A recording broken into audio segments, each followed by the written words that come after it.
Now, so there's that global strategic goal, which is to get Iraq back in line as an impoverished, broken country, just as they broke Yugoslavia. Yugoslavia was another case.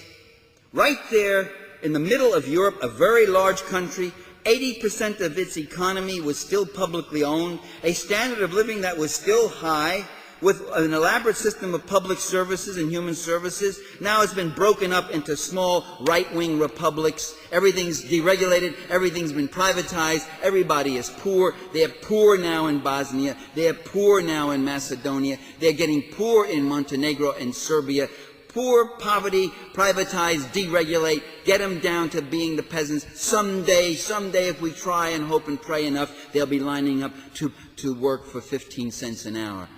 And they're getting close to that already. So there's that goal of keeping that whole system of capital expropriation. It's between those who say all of that belongs to them and those of us who say all of that belongs to the people and the human communities of this planet. That's the fight between those two.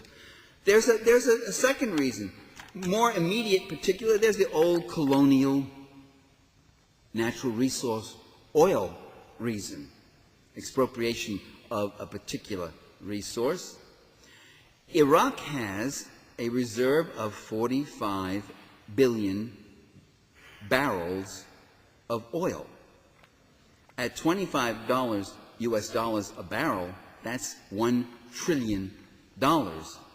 That's a lot of money. And not a drop of that oil is owned by the Bush family or Dick Cheney or Exxon or these guys. It infuriates them. There have been French and Russian concessions made to the French and the Russians, but the U.S. wants to get in there and really grab it all and give the French and the Russians their 8% or whatever. So there's that to be considered also, direct colonial grab. There's a third reason. Just like with George I, there are very compelling issues that have been going on in the United States that have been redounding most unfavorably upon the Bush administration. Back during George I's day, it was the savings and loan scandal, a $1 trillion ripoff by people strategically placed of the public treasure, which U.S. taxpayers will be paying for generations to come. That was getting out in the national media. George I was facing the prospect of maybe 2, possibly 3 of his own sons going to jail.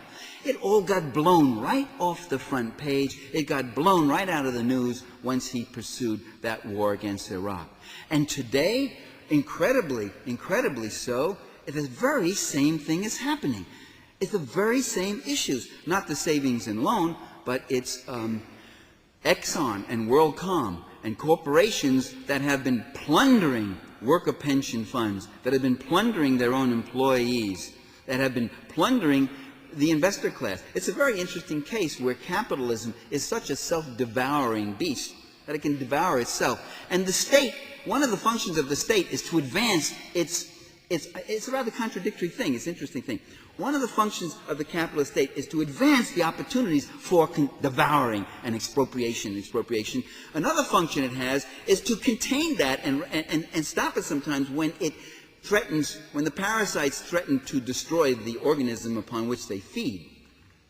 Argentina is a very good example of the failure of the capitalist state to keep the most pernicious, avaricious elements of that class from devouring the entire financial social structure. People's life savings gone up and stolen from them. So you had this happening, and because it was the investor class itself that was getting victimized in the U.S., a lot of this was getting in the press, and it wasn't looking good. It wasn't looking good even personally for Bush and Cheney. Bush with his relationships with Harkins and Cheney with Halliburton, 2 big corporations, where the same thing was happening. Stock prices artificially pumped up so that the value of their stock could go all the way up, and then with insider trading just before the slide down, they sold it off at incredible profits and then left everybody else holding worthless paper. Both Bush and Cheney did this. Both of them lied about not knowing anything about it. There's evidence they were in on it. Of course they were. That, too, blown right out of the news, right out of the paper. Who's going to talk about George Bush, world leader, world statesman, commander-in-chief, moving to fight the demon Saddam Hussein? Who's going to start talking about Harkin now? This guy belongs in jail, and instead he's elevated himself to king of the planet.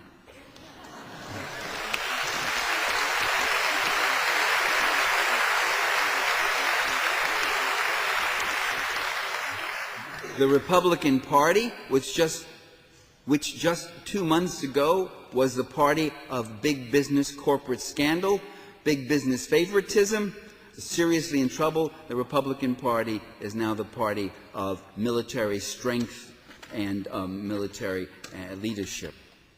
So this is what we're facing here.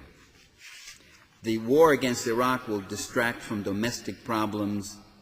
It justifies increased military spending. It fuels the patriotic hype. It jacks up the president's poll ratings. It diminishes, they hope, the momentum behind dissent. But, you know, it doesn't always work so perfectly.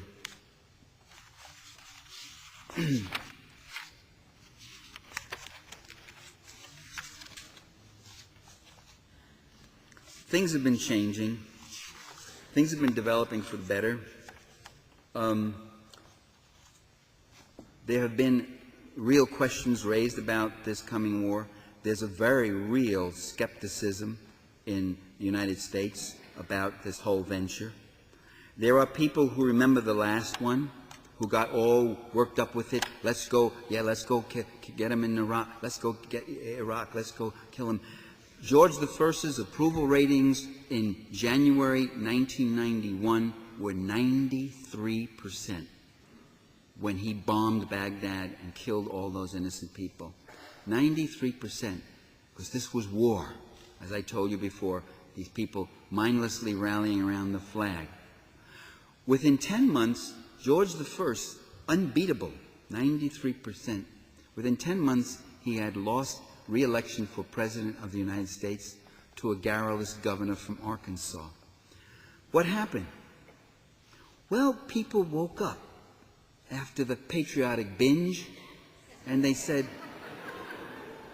USA, USA. Hey, you know, this is not paying the rent.